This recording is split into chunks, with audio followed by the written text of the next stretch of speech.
Happy New Year, champ. Happy New Year, Aiden. Happy Jan 2nd. I love Jan 2nd. What a day. It's Happy Who Year. Happy Who Year. We got Happy Who Year. Massive new episode. Happy Who Year. Bang bang. Isn't that crazy? We got a new episode, Aiden. A new damn episode. Yeah, this is the first time. Classic Who. The first time that our little program isn't just a little rewatch show.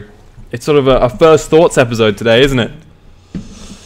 Yeah, literally. Honestly, like, this is kind of weird because we haven't spoken. We're literally skipping from season 4 to 13. Yeah, literally. Just because a new one came out, and it makes sense to me. And I'm sure we'll revisit our thoughts and feelings about 10 years in the future when we reach this episode again on our little rewatch. Yeah. But it's gonna be a bit interesting because we've not spoken about any of Jodie's era, not even Matt or Pete's.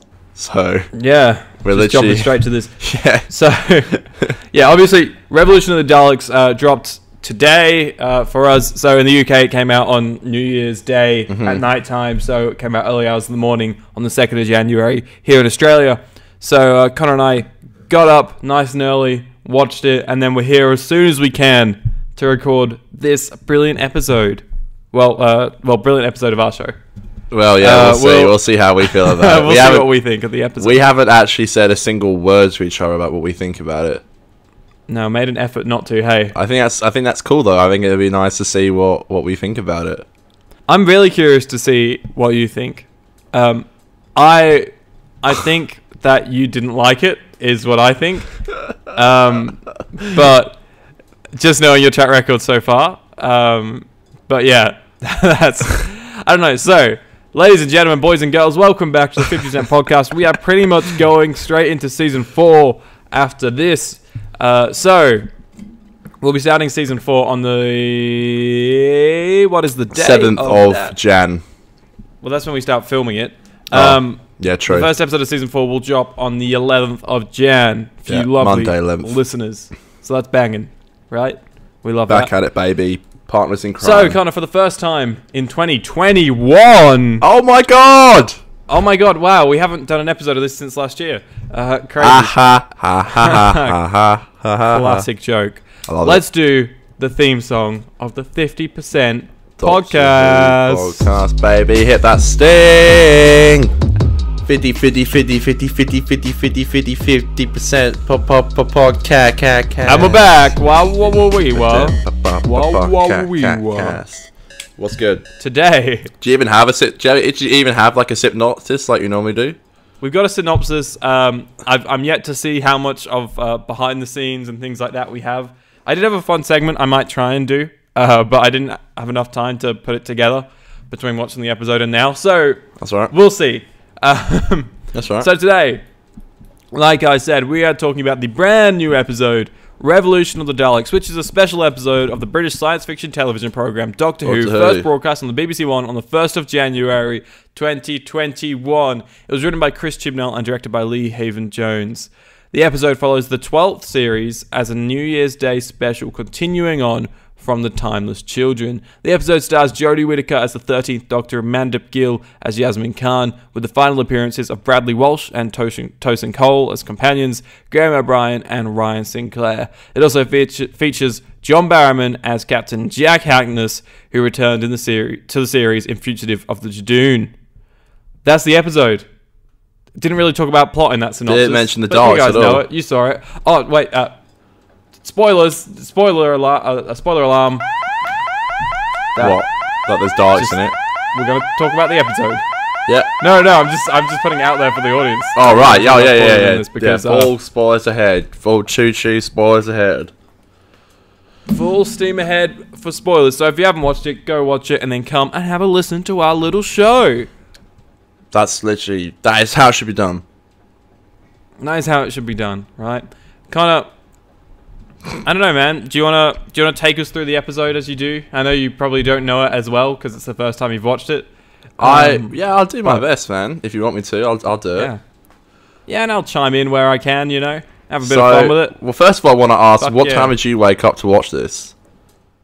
Oh, I didn't like have to wake myself up early because I knew that we weren't recording this until like a little bit later in the morning. So I just got up at like 7:30. I think I started it just after 8 o'clock or something like that. Okay. Yeah, I got up at like 6:30.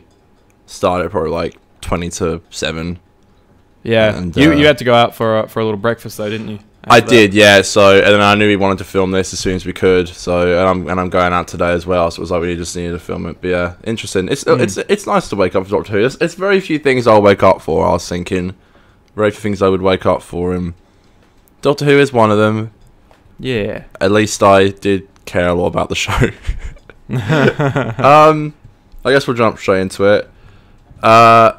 Well, I don't want to be a Debbie Downer here. I don't want to act like I just hate everything about the episode, because there's stuff from it I actually did like.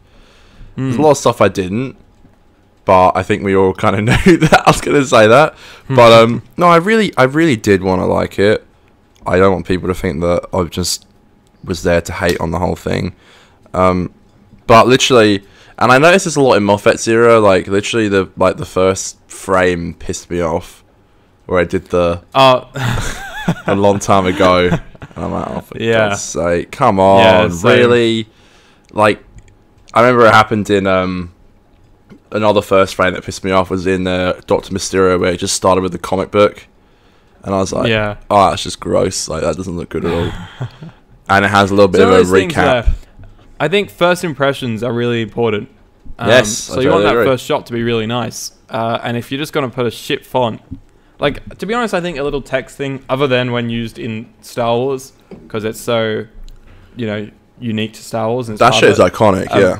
I think if you do it in any form of TV and movie and you just start with a bit of plain text, like, just the concept of that alone is just shitty and boring. Let alone if you're going to use a shit font and a shit color. Yeah, that's the thing. And then it cuts to this thing that Chibnall fucking loves to do, where he has a particular place in the world and it comes up with boom, boom. It's like the place and what it's called. And again, the font is clever. Like, yeah, it's a really gross font. And again, this kind of stuff, it just takes me out of the episode instantly. I am trying to be positive about it when I just hopped into it, but it wasn't really giving me much to go for. And it kind of gave us a bit of a recap on Resolution. Which of course was which I just watched. You rewatched it. I actually didn't rewatch it. I only watched Christmas Carol over the holidays, but it has a little bit of a recap there, just in case you did forget.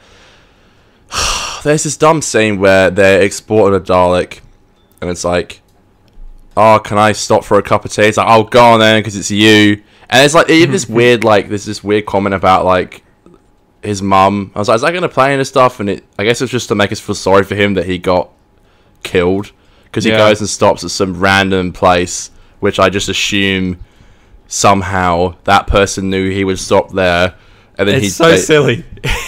Also, no drug would hit that quickly. He literally takes a sip and he's like, whoa. He falls over.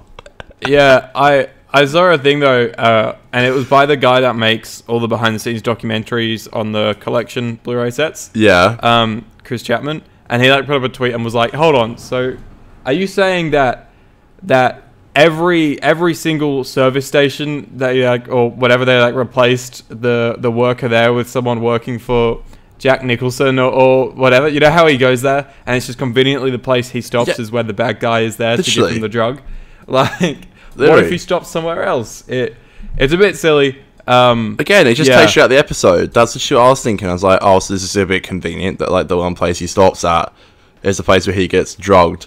And then they take the Dalek, and of course, Big from Sex and the City is back.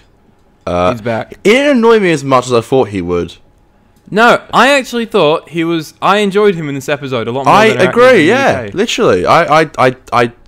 I don't think it was insanely necessary that he was there, but he really wasn't as annoying as I thought it would be. I think he did pretty well for the script that he had. I do think the same thing happens in every one of Chibnall's episodes, pretty much. I do think that everyone there is trying, but they've really got not much to work on. Even in the first opening scene, I'm like, damn, this dialogue really is trash. There's a scene where I think Nicholson and Theresa May 2.0 talking, and he's like, you know, oh no, I think she says to him, she's like, I smuggled you a Dalek from GCU HQ, and she like explains the plot of Resolution in one line, and I'm like, bruh, you had a recap, you already had like a previously at the start of the episode, and plus like, no one really cares, you know what I mean? Like it was just a bit, because that, you know, like that, the whole events and Resolution don't ever really get mentioned again, and it's not even a motivation for this new breed of Dalek to even be made. Like, Chibnall does it so much where he thinks the audience are really stupid and has to explain everything, and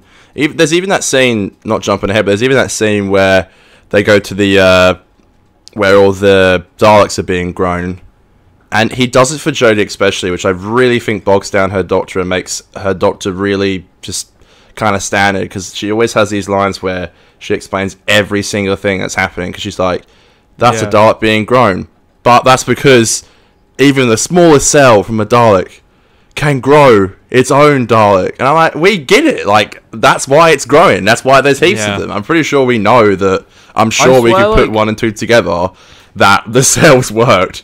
They're just bogging her down with this dialogue. It's just like, it's like there's no script editor like coming through and being like, exactly. No, that's not very good. Like, I don't know about this. I feel like Chibnall might be like just last minute handing in the scripts and being like, all right, go. We've just got to go with it. Let's fucking go. I don't know. You know, we can't really talk on that. We don't know the behind the scenes of it and stuff. But normally we do. It just seems like they're not given, the scripts aren't being given like another look over, because like for the most part, most of the stories are okay. There's a few like problematic stories out there, but it's mainly just like the dialogue that really just fucks up.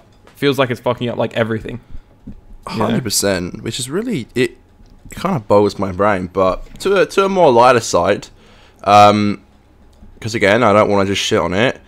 I really liked all the prison stuff. It wasn't there for anywhere near as long as I thought it would be. I really thought we'd be there for longer. Yeah. Especially with the way it was like marketed. Like, I feel like we were gonna feel the pain of her being there for as long as she was. And even the first promo image we got was of the photo of Jodie with all the days in there, and it's kind of it's just kind of it's hard to wrap your head around that she's been there that long when you only are out of the prison with Jodie for maybe like 10 minutes of screen time. I did that was those great moments, especially I like how you don't see the silence the first time that we're there, and then the second time she's like, oh, I forgot you were here, and that gave me a chuckle because I was like, that was a good line. It's like we're now made to think that we might have forgotten that we saw the silence on the first day that she was there. Do you know what I mean? I love it. Yeah, that was really cool. It is, of course, very fan servicey, but I don't care. Yeah, that was really sick. So we saw what we saw. Weeping Angel, like you said. Yeah, Pating. We saw the mighty Pating. We saw Ood, and I think I saw a Sycorax. It was an Ood and a Sycorax. That was funny. And they were like together, and then we saw a Silence. The Silence surprised me the most. Yeah, same. I really didn't expect that. That was cool to see. Did it shock? I was surprised to see that Jack got incarcerated as well. Yeah, I didn't expect that. I do think a lot of people, you know, have been talking smack about how like they didn't need to announce Jack was in it. They could have just left it as a surprise. But it's one of those things where like I think it was always planned for it not to be a surprise, just because it's not like the way it was shot and the way it was edited. They don't indicate like a massive reveal. It's sort of like you're thrown into it and you're like, oh, okay. Like a lot of people talk shit about Jack not being needed in Fugitive of the Jejune, which is true. I think he did help to camouflage the Joe Martin Doctor thing, because you've already had a big reveal. You don't expect a second one. That's right. But I also think putting him in that story for just like 5-10 minutes allowed for the BBC then to sort of be able to market an actual Jack episode. Do you know what I mean? Yeah. I mean, he already had a big reveal, you know, which was a surprise. Yeah. Surprisingly. And I think as well, like, if it was like Jack was just in the last 15 minutes of the episode or something, then you wouldn't want that shit spoiled. But because it's like, you're about 10 minutes in and Jack comes in, and it's like, I mean, his name is in the title card at the start. That's right. So I know it's like a thing of like, I don't feel like that announcement was ruined or anything. Oh yeah. Yeah, the prison stuff was fun. I thought the escape bit could have been like a little funner. Like you could have had like a bit more like a chase. Like I don't know. Oh, did you notice you didn't see any guards or something? Yeah, nothing. You didn't see a single guard.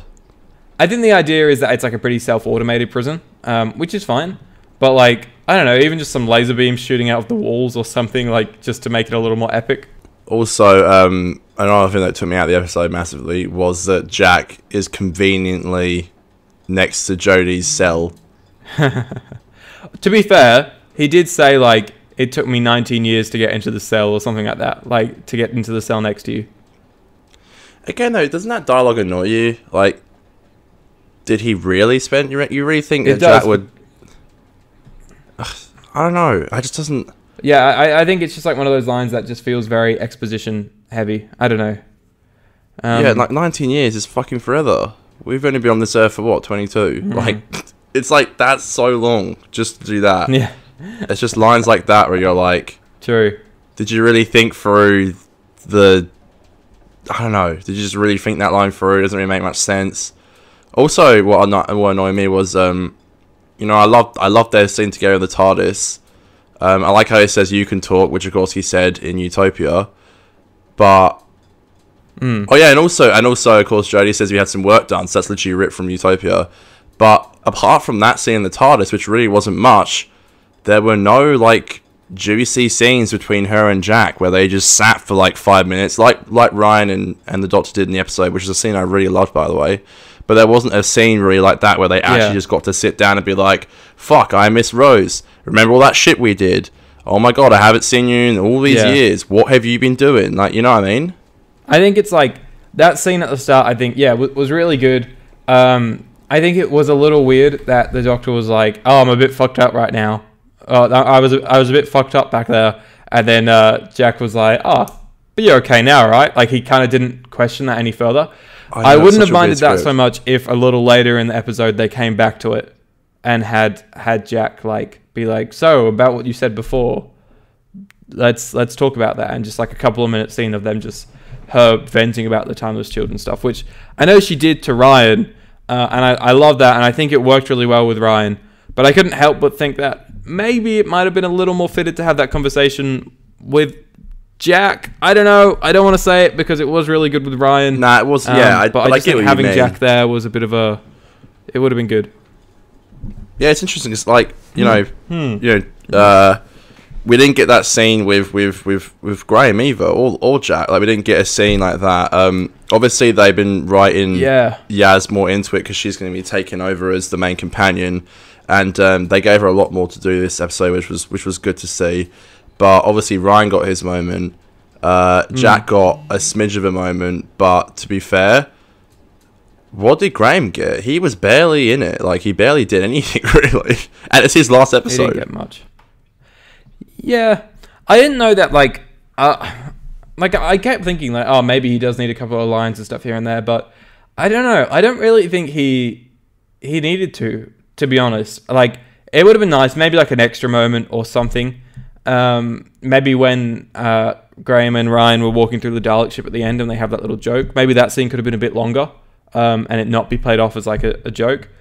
But I think it comes down to me to Graham was there for himself at the start, but then after season 11 he was there for Ryan and was there to like look out for Ryan. So I think it was right to become Ryan's story and Ryan's decision to leave.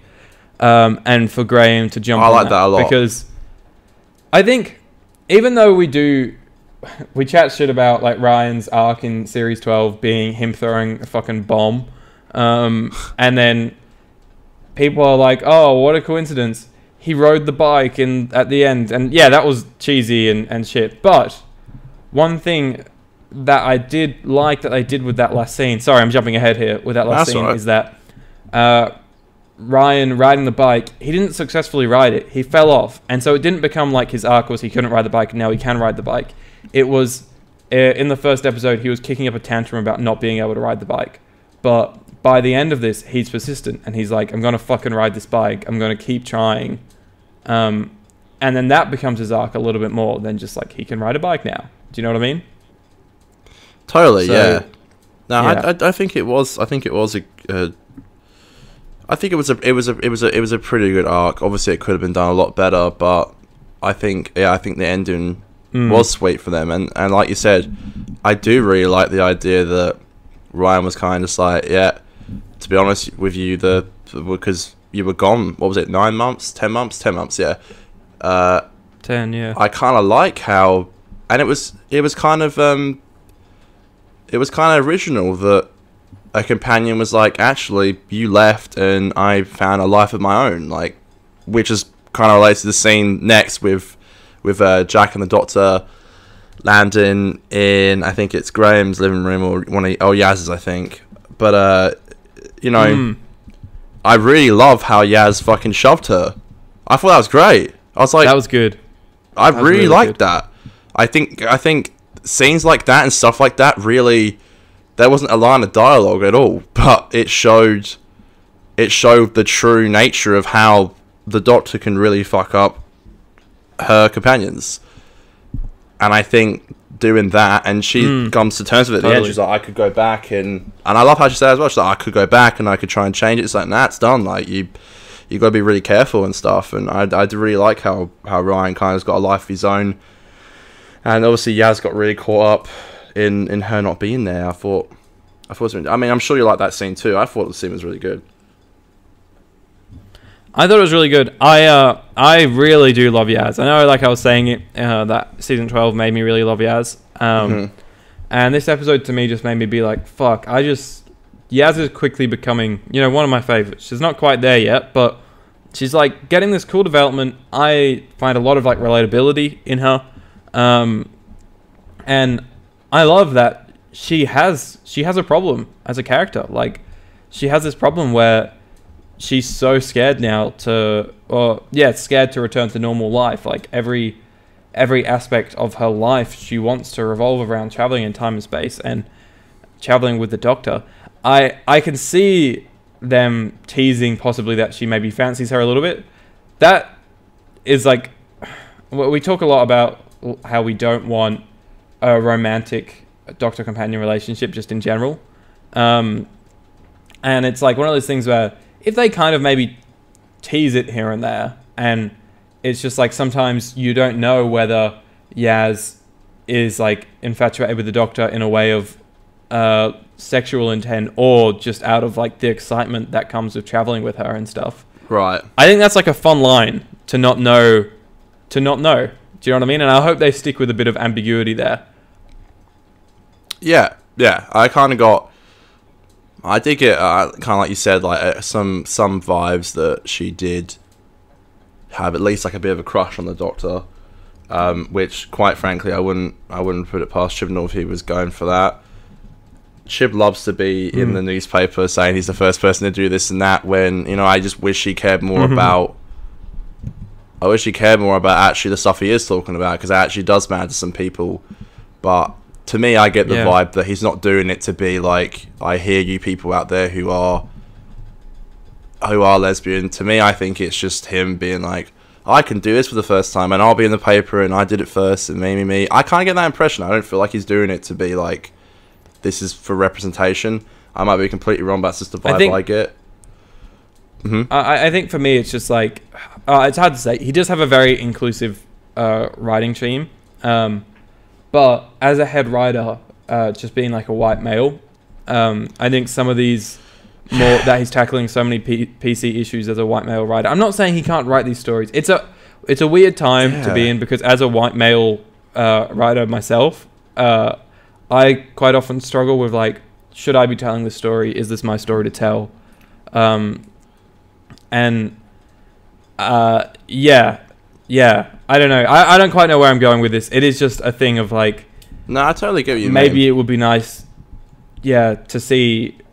Maybe a female head writer sometime soon, I think, would be a great, it's like, why not? To me, it made perfect sense with... it would be like the first female Doctor, first female head showrunner. And quite frankly, I do think it would have been done so much better. Because I just think... I do. It would be more personal.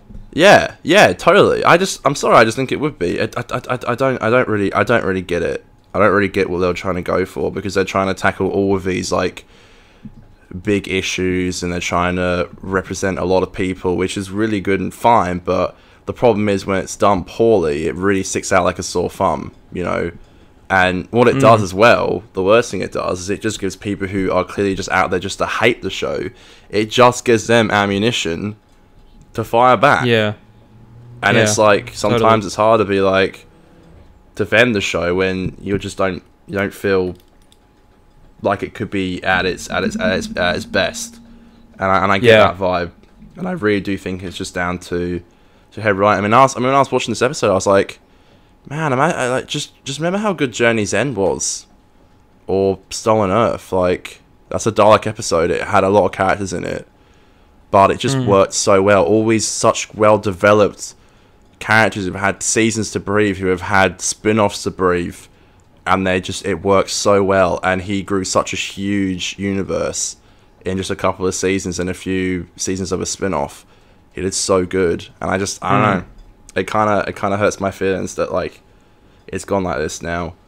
The whole like again, I'm not saying that Big from Sex and the City annoyed me, because his character didn't annoy me as much as I thought it would, but the whole like government side thing, like the Theresa May knockoff, like all this stuff, I didn't care about these characters. I'm like, are they trying to be threatening and like make us worry? And for some odd reason, no one on Earth recognizes that it's a Dalek. I know we've already spoken about this, but it's like, what? Come on.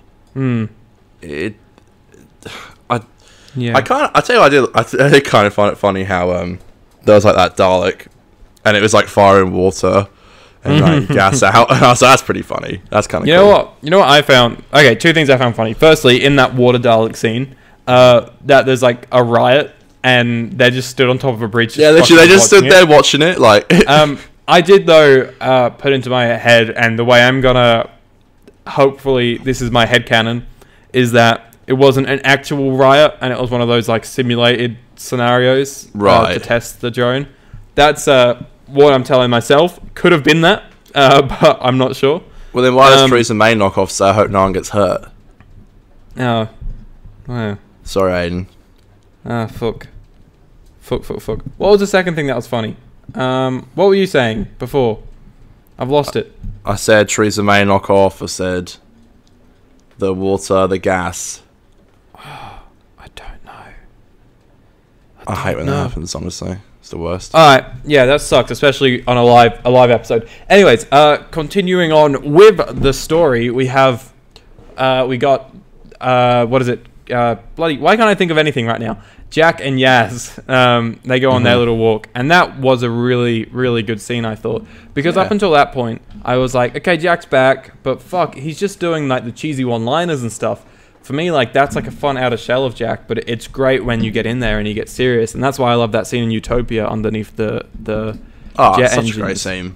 That's so good, because they get serious, and then when this scene finally came out, I was like, fuck, I'm so glad it finally came, you know? Unfortunately, though, all the best line was in the trailer. Yeah, for sure. Like, the best line was like in the trailer, which is still like, I was like, damn, like, Chibbers wrote this sounds good, but like, I was also like, but unfortunately, that line would have gone, we would have hit a lot harder if like we didn't hear it in the actual trailer. Yeah. But even beyond that line, like, I do think it was a really enjoyable scene, and I fucked with it was big time. It was, yeah. Oh, also, Rose gets a mention. Fuck, that's the funny thing. Oh, wait, okay. Oh, yeah? Yeah, so Rose gets a mention. I love that fucking... Chibnall can remember the fact that, Rose got stuck in a parallel universe. Funny scene. I think that was a good scene. I love that he can remember that, but he can't remember what happened in the same episode and just do another sneaky one-liner explaining why no one recognized the Dalek invasion or something. Like, or just like... I would have loved if just like one of the paparazzi outside of Downing Street was like, hey, we've seen them before, they fucked us up. And she's like, nah, don't worry, these are made from scratch, complete prototypes. Just something like that, just to sort of, just acknowledge that it is a thing. I wonder if, I honestly, do you ever wonder this? Do you ever wonder if like, Shib has even seen the whole of Doctor Who? Or like, I reckon he would have. I reckon he would have, yeah. So you reckon, like, he, you know, obviously, like, he did that line for line from Utopia. He probably went back and watched Jack's ones and was like, I'm sure fans will pick up on this, and I'll mention Rose. I mean, that's the first Rose mention in a while, to be fair. Yeah. I mean, Torchwood didn't get a mention. We get a Gwen mention, which is really cool. That was great. I love that. That was really cool. We did say... although we didn't say, maybe I was reading on Twitter about it, but I was like, it'll be interesting to see if he at least mentions Torchwood, or at least Gwen, because he hasn't been to Earth in a while, and of course Gwen is there. So it would be pretty out of his character not to go and visit Gwen and Reese and all that, and they've obviously got kids now and stuff. Yeah, so did you like the... Do you like the Daleks, which are... I don't like the idea of humans kind of... I know it's not really a human breeding Dalek, but it kind of is, but... Did you like the whole Daleks being bred thing? It sounds completely un-Dalek. It's literally why I said in Daleks take Manhattan and stuff. It just doesn't sound like something the Daleks would do. Yeah. Look, it was fine. I thought the UV light callback was pretty alright in that scene. But I just hated the fact that it was so, like, on the nose. Like, if it was, like, a subtle thing, and then right at the end of the scene, Jodie was like, oh, fuck, hold on. The lights have changed. UV. Oh, no. But it was, like, a thing where halfway through the scene, Jodie was like, what's happening? What's changed here? And Yaz was like, the lights! And she was like, the lights. Why are they changing? And then, like, they kept kind of coming back to it. And it was so, like, on the nose. I think it was a cool concept to call back to Resolution like that. But, yeah. Little weird. Yeah, go on. I want to know what you think about this, because I hated it, and I hate it when it always happens in, like, episodes. It's mostly in Doctor Who it happens, but the second I saw that Dalek get out of his little box, I was like, it's just going to jump on Jack's face. And it literally does. I was like, for fuck's sake, I knew that was going to happen. I hate when stuff like that happens. Like, what is it with like, I remember when you saw a Dalek's true form, it was very rare, and like it was really disturbing, and it's something you didn't see a lot, and you almost couldn't imagine as a kid that was actually under the shell, because all you see in like 90% of the time is the shell. But Chibbers loves to have flying Daleks like everywhere, like they're literally the little squids flying everywhere. Yeah, look, I'm kind of mixed on that, because I think they are really creepy, and having just watched Resolution, the new design of the Dalek thing, the Dalek squid, is, I think, quite good. And yeah, very spooky. I think there's a bit of horror elements with it. But when they jump and they come on your face, oh, I love it when they come on my face. Fuck, that was so dumb.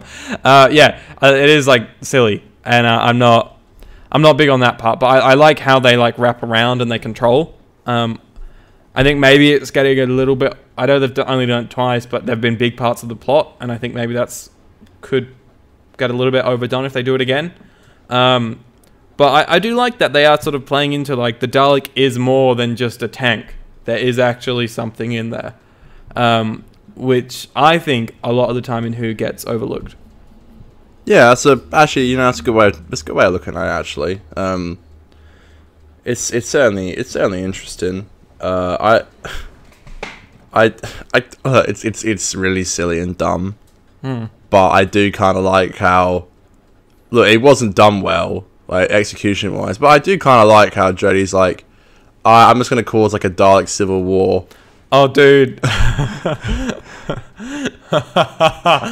I literally, as soon as she said it to Jack, Jack was like, no, don't do it, don't. I was like, fuck me. Don't tell me she's just going to call on, like, the Dalek fleet. Yeah, literally. It's so dumb. How that could have gone so bad. Like, why would you risk that? That's what I don't get, because Jodie's office like, oh, don't worry, they only care about killing the Daleks on Earth. I'm like, no, they don't.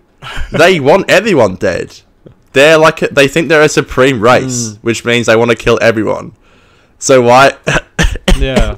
It's like, why would the Daleks kill the other Daleks and go, alright, cheers chaps, we'll see you around. Next invasion, we'll see you. And then just hover back up into their spaceship and fly away. But it was nice to see the bronze Daleks again, because, you know, they're my fave. It was good to see them again. I love the new interior of the ship. I think that could be the best one we've got in New Who, because like the ones in Journey's End, they're like cool, they're dark, they're definitely like up there as possibly the best. But they're so like, I don't know. This one I think felt more practical to me and more down, like in terms of like there's actually like screens everywhere for them to use. It's not just like them bronze beams and then like a couple of little buttons every now and then. It was like, this felt to me like a proper ship should be, like a proper sorcerer should be, for a Dalek. And it was it felt like more of an updated version of like classic Who Dalek ship designs. So I appreciated that. Enough. Yeah, and there was some like swift direction in there. I loved how it was kind of like almost like swishing through the hallways, almost like you're on a roller coaster. Awesome. I like the direction. It was it made you really feel like you were in the ship. I found it interesting how Big was like, I'm gonna go down and chat to Darks. I'm like, well, he's dead. But I do like how he yes. Again, I can't believe I'm saying this, but I really thought he would piss me off so much and be one of the worst parts of the episode. But I actually kind of like how he was like smart enough to bargain with the Daleks, because he was like, I know who gave you the call, but I won't tell you until you like tame as your leader. And I thought that was he's smart enough to be like, well, they'll kill me otherwise. I found it interesting how the other Daleks didn't get a single kill on the bronze ones, but the other ones just got blown to smithereens. Did you? How dumb was when all the Daleks started activating, and it's like terrible extras you can't act, going I didn't mind that too much. I didn't notice it too much. But I would have liked to see it's a small blimp. Don't worry, nothing's wrong's happening here. And then she just gets killed. And you're like, okay, great, a character that I didn't care about. He was terribly written with no like, it wasn't evil at all. Like I didn't care. He's now dead. It's like fine, whatever. Like it's literally nothing. Yeah. I would have liked to have seen more of these new Daleks fucking shit up. Like, and I don't know how, because like we got enough of like extras being blown up and stuff. I think we just need to see possibly the main fam interact with them a bit more. To like, the Daleks? Yeah, like you know how in Stolen Earth we got a real sense of the invasion, mainly I think down to Wilf and Sylvia, them being civilians that went through the invasion. God, and you felt the fear, you felt the fear. For sure. And I think if we had a character, one of the many characters in this episode, be in a similar situation where they had to witness the invasion firsthand rather than just on a screen in the TARDIS, I think that would have been I think that would have maybe worked a little bit better. But that bridge sequence was really cool. It's a shame that kind of all had leaked online beforehand. I don't know if you've seen any like the filming pics of that stuff. Yeah, I remember you saying to me that it could be like a Dalek Civil War. Yeah. So it was a shame. Cool idea. But, this episode didn't seem to have too many surprises, I don't think. The best surprise would have been seeing the Dalek ship interior with the bronze Daleks, but unfortunately Barrowman posted that like a day before. Do you reckon... I was going to ask you about this. Do you reckon he ran that through the BBC? I reckon he would have, yeah. I think you have to, surely. Yeah. Because he I don't also... think you can just post stuff. Following that, he had like a proper promo pic that he posted. So I reckon like he'd spoken to the BBC about it and been like, hey, give me some exclusive promo pics for me to post of me with some Daleks and shit. And then that way he can sort of promote it to his fan base. It's weird though. I mean, did you get to this part of the episode and be like, damn, like Jack's been given like nothing to do really. He's just there. Like he hasn't been on the show for 10 years, 11 years now, something like that. I don't know. I think he was slightly underutilized. I think if he had a bit more of like an emotional stake at the end, and was actually given a proper last scene, then it would have been fine. It's just over audio, isn't it? But because he just fucks off, and he's it's so weird. I don't know why that happened. Yeah, literally, his like last scene is just audio. And I'm like, what? Why didn't he just do that in person? At least to me, that makes me think we're definitely going to get more Jack. Yeah, that's the impression I cool. got. Yeah. But Definitely. if not, then yeah, I wouldn't be surprised if he rocked up in like the final or something like that. It'd be cool to see him again. Yeah. Yeah. It'd be cool if he rocks up with Yaz and he sort of sees that Yaz is still so infatuated with the Doctor. And he's like, what the fuck are you still doing? Leave. Like, this isn't good for you. What did I tell you? Do you not listen to me, bruh? Yeah, literally. He'll come back, I reckon. Anyways. So we get a fuck ton of bronze Daleks sweeping through the city. That looked great. By the way, the CGI, this is the best CGI Doctor he's ever had. This was impeccable. Like, the scene with the TARDIS in the sky, and Jodie comes out and she's facing off with the Daleks, and I did notice that those Daleks were fully CGI, but they looked like pinpoint accurate. Like, they looked amazing, I thought. That's such a dumb scene, though, with the Daleks flying into the dark. So, I'm confused. No, you know what? What? You know how every now and then there's moments in Who where I'm like, fuck yeah, let's just do it. That was one of them. I saw them like flying in, and at first I was like, oh dear. And then when I saw how they were just all just somehow just getting through that doorway, I chuckled. It was a good laugh out loud moment where I was like, yeah, fuck it. It's Doctor Who. It's one of the things I love about the show. Just these dumb things happening. What I don't get is, so it's not Ruth's TARDIS, is it? No, it's the one the fam took. Yeah, see, it's been so long since I've watched the final. I couldn't remember why they had a TARDIS. Yeah, okay. So, you remember at the end of the final, they're running through Gallifrey, and then they quickly run into the TARDIS, and the Doctor's like, I've got to go blow them up, I've got to fuck them up, or whatever. She's got to go destroy the Master and the Cybermen. And then she leaves them, and then they teleport to Earth, and the TARDIS becomes a house. That's right. That's that. Fuck's sake. Okay, yeah, okay, I get it, yeah. So that's the TARDIS. Which was quite cool. It gets chronicled up and sent to the void, which is a common place with Daleks to go to, apparently. Look, it was a little out of nowhere. It is nice. I did think, I was like, there's lots of things in Who which people, they forget about, but could be an easy solution. Like throwing something into the void. It does kind of make sense. But it did feel a little convenient that after 13 years, or 14 years even, they were just like, oh, we can use the void to stop them. The void, of course. We've always got the void we can use whenever it's convenient to the plot. Yeah. You know what? Fuck me. You know how they could have made this a little better? It's so right there in our faces, and Chip just didn't do it. When Jack's there, and he's like, oh, Rose Tyler, she's stuck in a parallel universe. Just get a companion to be like, can't you just go to the parallel universe? And he'll be like, no, there's a space between the worlds called the void. And then, this whole ending would have been a little bit less out of nowhere. Do you know what I mean? That's what I mean by this little stuff like that could just be added that makes the episode so much better. Aidan Green for showrunner. That's all I'm saying. Maybe. I'll make you the best season. Maybe. Don't you want to see Omega come back? Just bring me on to write a few eps and then you got a deal. And they'll be like Stevens, they'll be the best of the season. They'll be like standouts. And I'll take over when you're done. And then you'll become the next showrunner. Hell yeah. That's how it's done. Just sneak your name in there here and there. Oh yeah. What was I going to say? I think it was a big fucking tease when they were like, take me to your leader, and it wasn't Davros. I thought that was a bit I reckon everyone at that moment was like, Davros? It's just Nicholas Briggs doing an even deeper Dalek voice. Yeah, just... Who are you? They could have at least put some black bits on the armor, just slightly adjust the armor a little bit, but no. What happened to that massive... It must have not been real, which is a bit weird because you posted in our group chat the photo of that Dalek that was like a massive tank almost. You're like, and this is real. It's going to be in it. No. That is a real thing.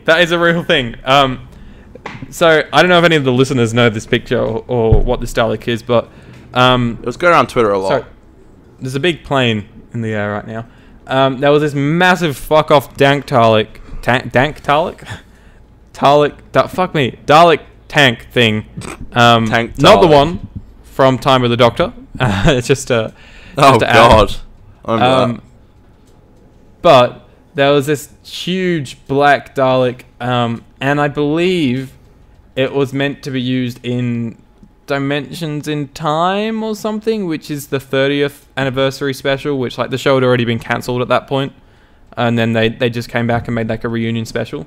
And I think it was meant to be used in that, either that or it was like meant to be used in like the season that got cancelled or something like that. It was just an unused prop from Classic Who, basically. Oh, I thought you were saying it's for this episode. No.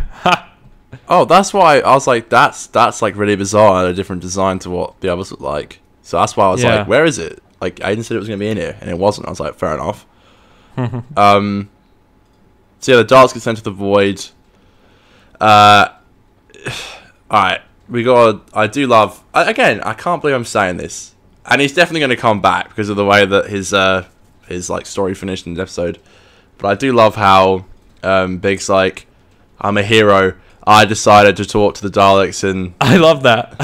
And they literally, if it wasn't on the nose anymore of a Donald Trump copycat, they literally on the BBC interview go, "Oh, there's rumours of you going for a presidential election. Can you comment on that?"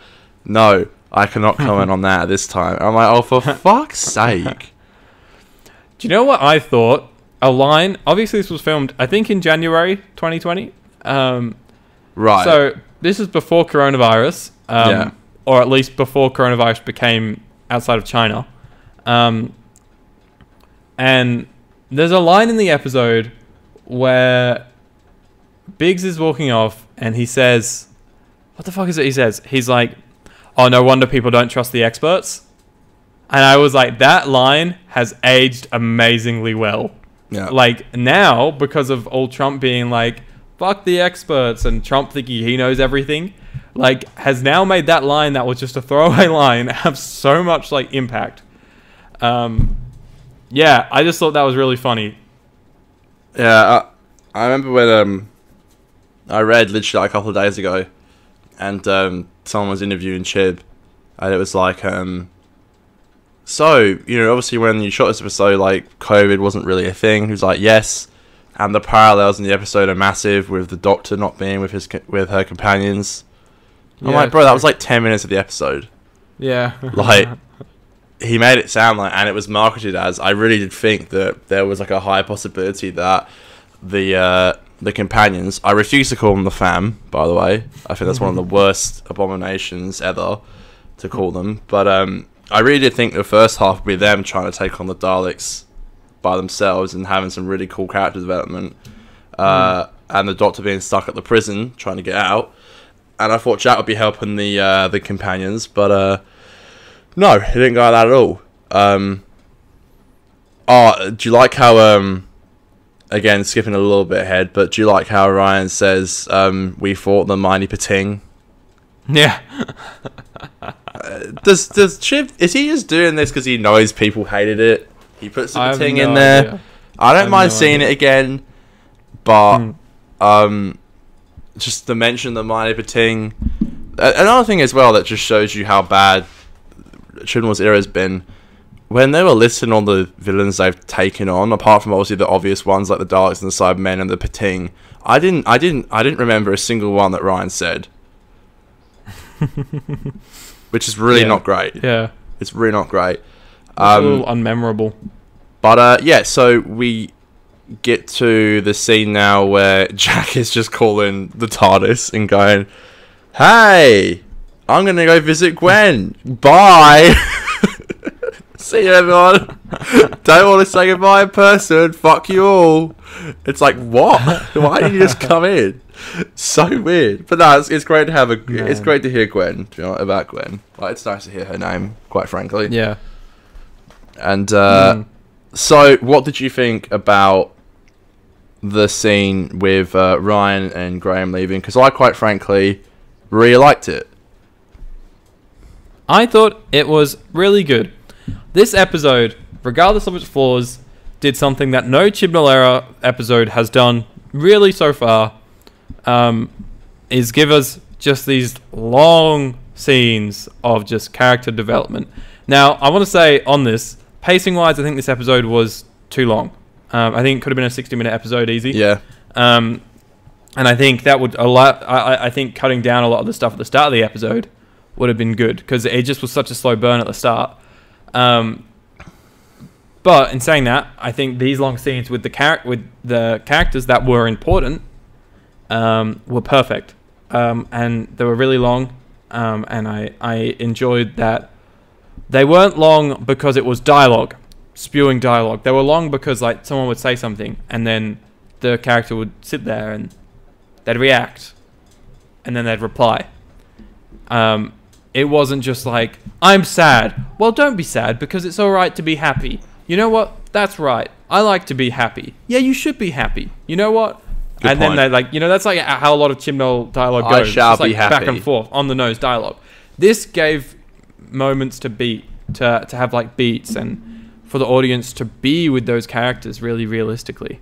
I like how the TARDIS does feel like a home now. I think in season 11 it didn't feel like a home, but in season 12 we started to get a few little character moments in there that adds to a bit more of a homely feel to the TARDIS. And then in this special, there was a lot of that, with the Doctor and Jack at the start having a big character beat in there, and then Doctor and Tosin in the middle, and then Doctor, Tosin, Yaz, Bradley at the end was really great. And so, to answer your question, that's all right. Yeah.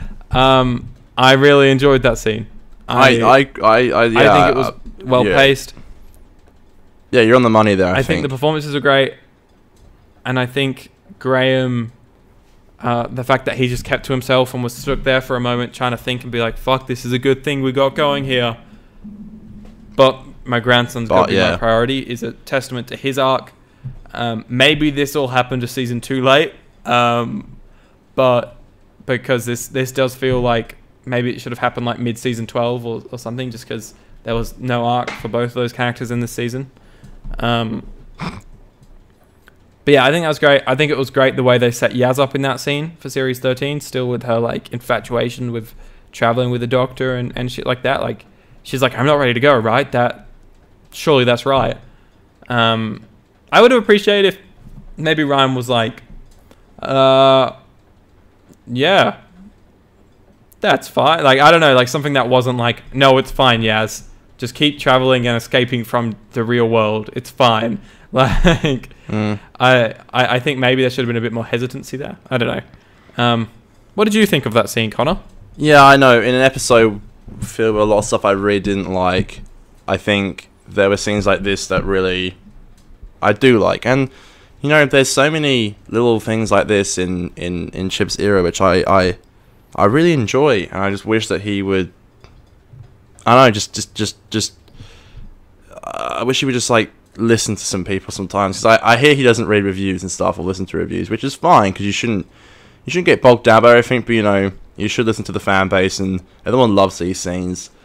And again, I said it already, but I really do love how it wasn't really just a classic, like, either Ryan died and Graham was like, I'm leaving, or either Graham died and Ryan said, I'm leaving, or like something happened that made them leave. I love how they leave on their own account, and it reminded me of like Martha, obviously being like, okay, I'm leaving now on my own terms. And I think it's a good parallel to what Yaz is doing, because she's doing the opposite. Yeah.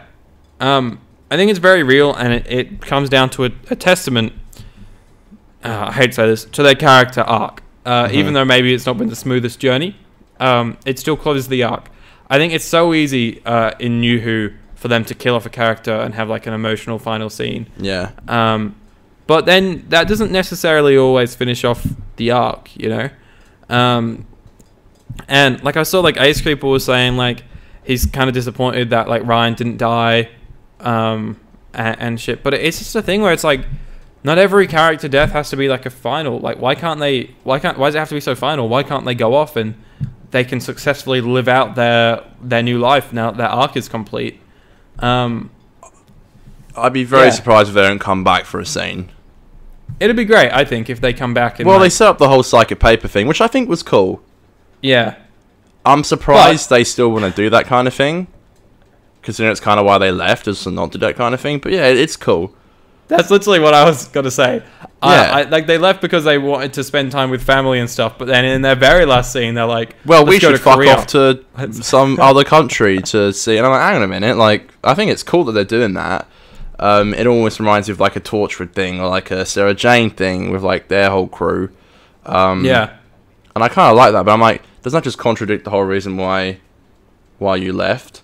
And apparently Jodie just has psychic papers lying around the TARDIS to give away to her friends and family as they leave the TARDIS. But no, I did really like the scene. I definitely think Ryan had the best scenes out of all the characters. In my opinion, I know you really like Yaz's scenes, but I've always enjoyed Ryan a lot more. Okay. But I do think that Yaz had some really nice scenes as well. But yeah, I've always really liked Ryan more. So I think his ending for me was actually really satisfying, and I really love how he got, out of everyone in the episode, he really got that scene with the Doctor where he was like, "Look, we've known each other for a long time now. Like, stop bullshitting to me." And I think that scene really went hard, and I felt the emotion, and I actually believe that these people have been traveling together for that long. And I respect as well how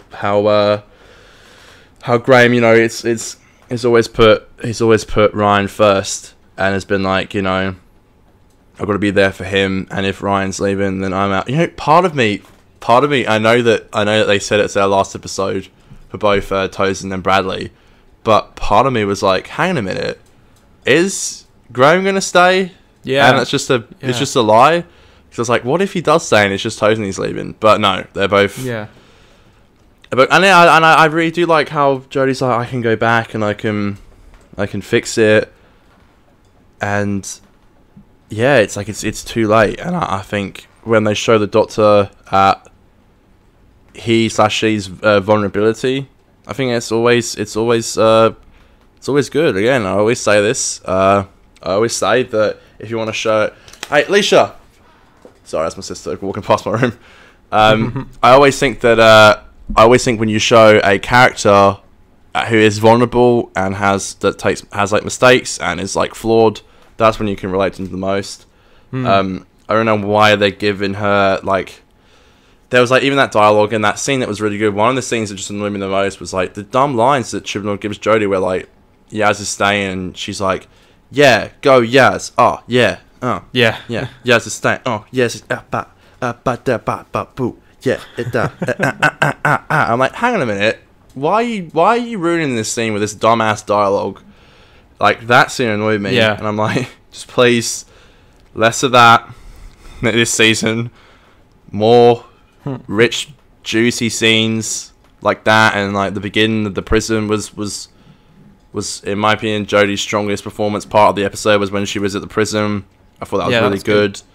There was nowhere near enough of it, but and of course it ends with where we started. You're doing it, mate. We even got another one of those. I think you're doing it, son. Like, oh, Chibnall must have known online that they were doing this, but I think that was straight up like whoever was in charge of like the ADR or the sound mixing or something was like they were in on the joke, and they were like, I wonder if I'll just strip it here and strip it from the first episode and then put it here and just see if anyone notices, which obviously everyone fucking did, which is great. You're doing it, son. So when he said that first, I was like, it's probably the closest we'll get to it. And then the episode's just about to go to black, and it's like, you're doing it, mate. I'm like, yes, it's there. Oh yeah, great. Although we then got the really shit fucking Grace rocking up. That was so weird. Of course. Yeah, that was very cheesy on the nose, and it was like, I just got something in my eye. The sun's in my eyes. Like, yeah, me too. It was cheesy. Yeah. I guess I can see a lot of Doctor Who stans on Twitter going, so emotional. It sent me, and I'm like, cool. I can see a lot of stans being like, that was beautiful, but it was pretty dumb. But hey, I'm not going to shit it too much because I didn't hate it. But at first, I thought the Doctor did something like, and same, it was weird. I thought Graham would be like, thanks, Doc, looking up in the sky, like one final present, thanks, Doc, like some dumb shit like that. But no, it's just I could see that happening as well. What annoyed me as well though is because in the background, there's like, the sun's in my eyes, but in the background, it almost looked like the sun was there. So I'm like, yeah. hang on a minute, if the sun's there, how's the sun in your eyes when you're facing that way? I don't know. Maybe that is good for the week. There's a few bloody goofs and gaffes, which I think we've named. But, yeah, overall, we waited so long for it. It didn't really feel that special. There was a lot of things that were wrong with it, with, as per usual, a few really good scenes just sprinkled in between. A lot of shit dialogue, dumb plot lines, and just some bad execution. But, yeah, that's it, I think. For me, I think... one last note. Oh, actually, hold on. I have a couple notes. Hold on. One thing...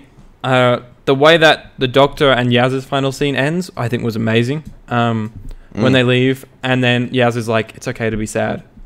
I think that was great. And also a testament to Yaz's arc, you know, her whole, like, her mental health issues and how she ran away and all that kind of shit. I think was, yeah, that was good for her. And it's just, like, such a true line, you know? It is okay to be sad when you're saying goodbye to these things. It's okay to be sad in general. And so I really, really appreciated that, and I think the tone there was great. And the other thing I wanted to say was, you know, we talk a lot about Sagan maybe not, like, him being really good at what he does, but just because of the way that they've tackled the soundtrack and the score in these last 2 seasons has been, like, minimalistic, which is fine.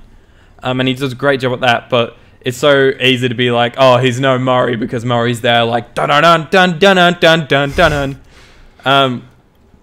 But I think this episode was peak Sagan. Like, really?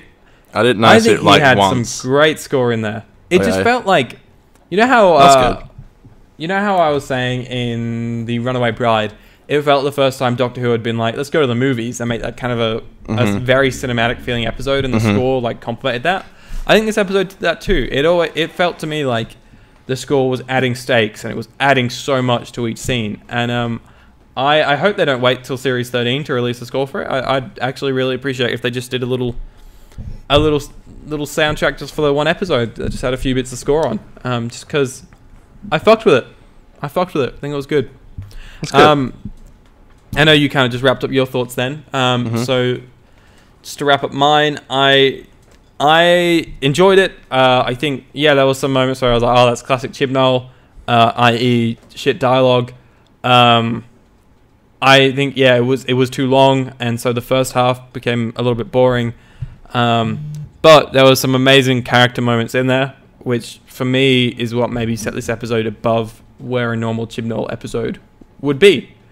I like that they've set up where Yaz's arc's going in the future. Jack might be back. They wrapped up Tosin and Graham really well. And I like that they've also set up where the Doctor's arc and where the series is going in the future. Because when Ryan's like, you need to go out there and you need to find out about your past lives. That's exciting to me. My main worry with The Timeless Children was that maybe it would just not be mentioned again. Even though I think a lot of people would appreciate that. For me, I'm like, if you're going to make a big deal out of this, the only way to pull it off is if you go with it and you go with your guts and you run with it. And looks like that's what they're doing. So I'm keen for that.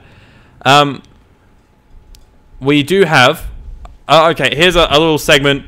I don't know if it's worth doing a sting for, because it's literally just here for a little bit of fun, just because we have no other... We don't really have a goof of the week, and we don't have behind the scenes facts really about this episode yet. So I thought, fuck it, let's do a tiny little sting for this fun segment called Myths. So... Thanks, Connor. So, I just thought, you know, we hear a lot of things about in the lead up to new seasons, a lot of theories coming out here and there. So we just got a few little myths here that I think we can go through that have now been. These are always so funny and like obviously so fake. Like, yeah, there's some real shit ones out there. So one of the myths was that Davros would return. This was proven false.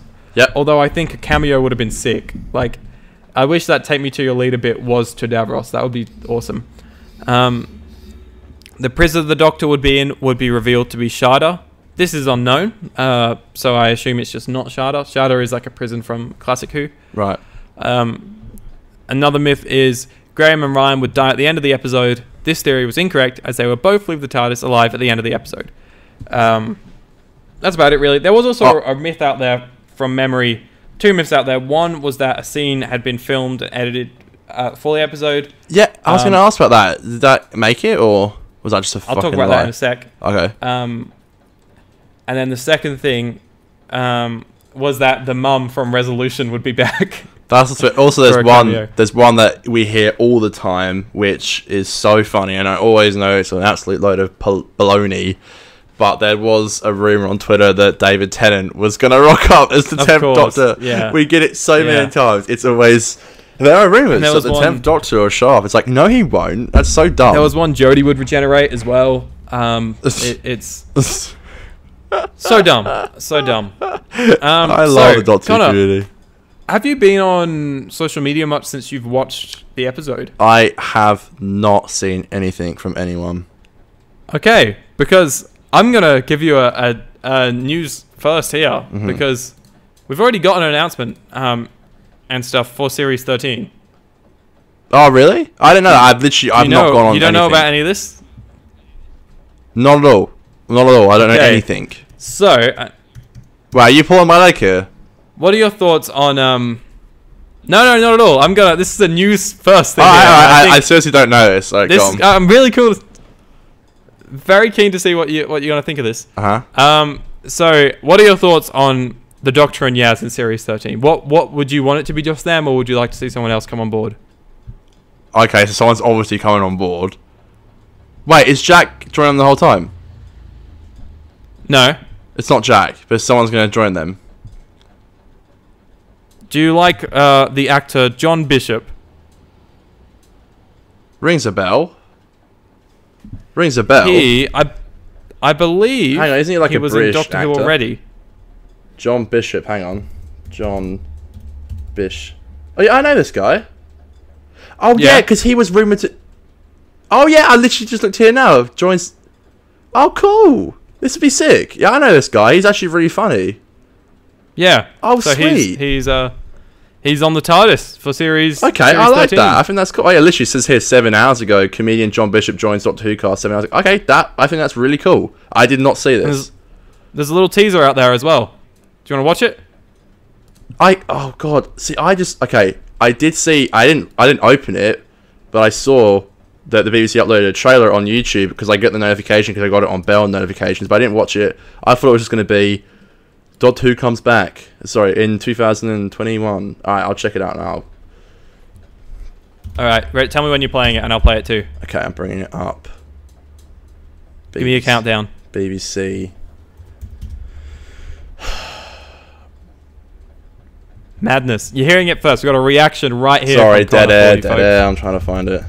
Dead air. He's kind of scrambling. Fresh Prince of Dead Air. So much excitement. Here we go. Alright, 46 seconds is the one. Alright, count me down, son. Wow, might be something. Alright, do you want me to play the sound through my laptop? Is that okay? Yeah, go on. Alright. Alright, ready? 3, 2, 1, go. I see a boat. Yeah, your horoscope for the year ahead. Aries, surprises lie in store this year. The colour blue will be important and the letter D. Your lucky number's 13. Be prepared for action. And whatever hurdles come your way, just remember, it's not the end of the world.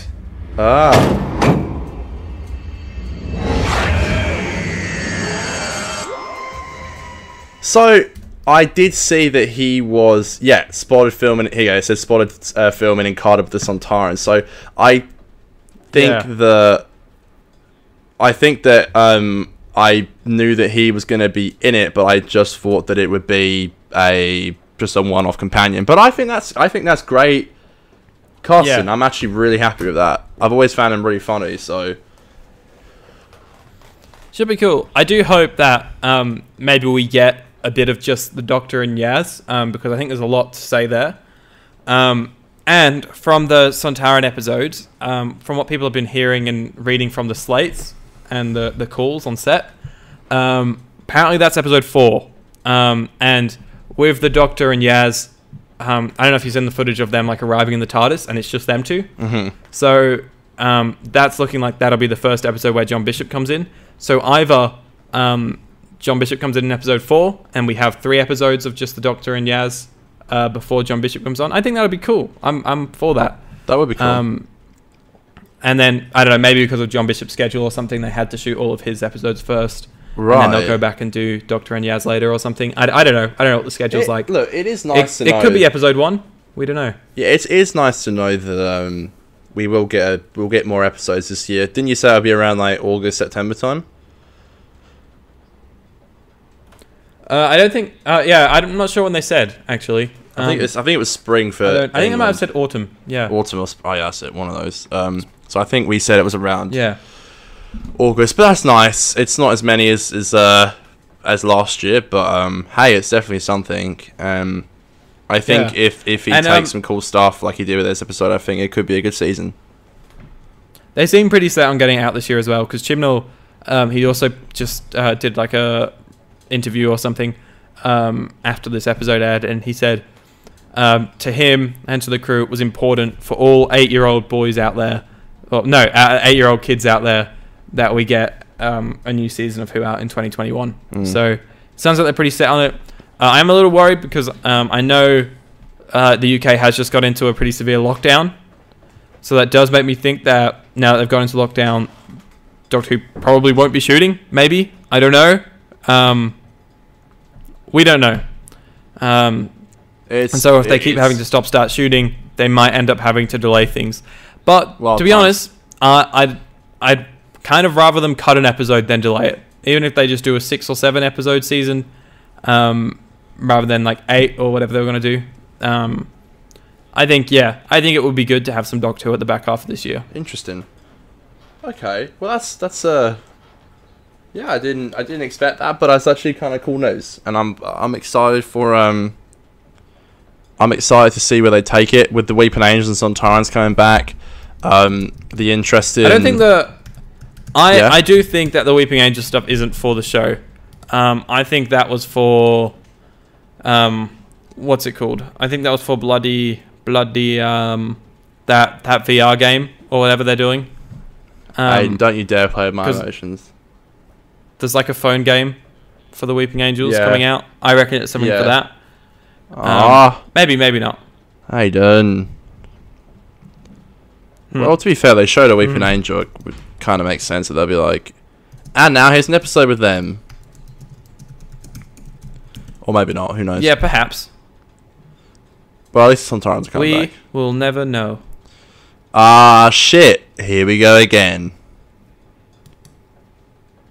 Shit. Here we go again. Shit. Here we go again. Literally, I sent out a Snapchat of me, like, watching Doctor Who and put that. Here we go again. Oh, God. That's literally what I say every new year. Shit. Here we go again. I liked it better. I liked it more than Resolution. That's good. Yeah. Yeah, Did you? I fucked with it. I think it was a good one. All right. On that note, shall we give a little review, a little ranking for the episode, Connor? A score. Sure. Oh, God. I'm probably going to give it a 6 out of 10. 6 out of 10? That's not bad. Not bad for you. Which I think, quite frankly, is pretty fair. There was some fun. There was some. Yeah, I think that's fair. I enjoyed it a little bit more than you did. I think I wanted to give it a 7, and I was like, I think it just deserves a little bit more than a 7, but I was like 7.5. I don't think it's a 7.5, so I'm going in the middle with a 7.25. What on earth? A 7.25? Goodness me. I just enjoyed it a bit. I just thought it was neat. I just thought it was neat. It's just fun to get Doctor Who, you know? That's always a fun time. Yeah, I mean, I really hope this season is a lot better than the rest of Chiv's era. I'll be interested to see if it's one of his, if it's one of Jodie's last ones. Though, from the way she's been speaking, I doubt it. Plus, she's getting a shorter season this time, so do I blame her for wanting to leave after this? Probably won't, and I don't blame her either, because you probably want to go out on like a full season rather I than reckon this, 4 seasons will do Jodie good. literally, rather than this COVID nightmare that we're in. It almost reminds me of, like, I don't know if I said it on this show, but you know when you're watching old seasons of something and you see, like, in like season 4 or 5 or something, there's like only a couple of episodes because of the writer's strike a few years ago. This would be like the COVID era in TV shows where there's only a couple of episodes when people are watching it back in like 10 years time, like, I wonder why there's only like 6 episodes in this season. It's like, it's well, because of COVID. Like Scrubs season 7, how that got like, they did like 11 episodes and then that got cancelled mid-season before it got picked up on season 8, and they did like a full like 18, 20 episode season for season 8. It happens a lot. So this is the COVID strike almost. That's damn right. Anyways, Connor, it's been good to be back in here. It's bloody hot in here, shooting in the daytime because I've not got my fan or my aircon on. That's so hot. Looking forward to getting back to shooting at nighttime when we kick off season 4. Oh yeah, January. When are you gonna watch the episode 8? I might watch it on Monday. I'm excited to watch it. I'll watch it at some point. Put it that way. You better. I will. I'm excited to get back into some good Doctor Who. Be good. Big season. Big stuff happening. Cannot wait. Connor, thank you very, very much for joining me this morning. Of course, Aiden. Anytime. Love doing it. Always here. Always ready to rock. We'll be here to the day we die, folks. That's right. Hashtag ready. Love it, Connor. Do you have your rule there? Are you ready to sing us out in song? I do have it, Aiden. It's right here. Let's go, baby. All right, Let's ready. Go. And a 1 and a 2 and a skiddly diddly do. It's Aiden and Connor's podcast. We're doing Doctor Who reviews in 2022 as well as 2021.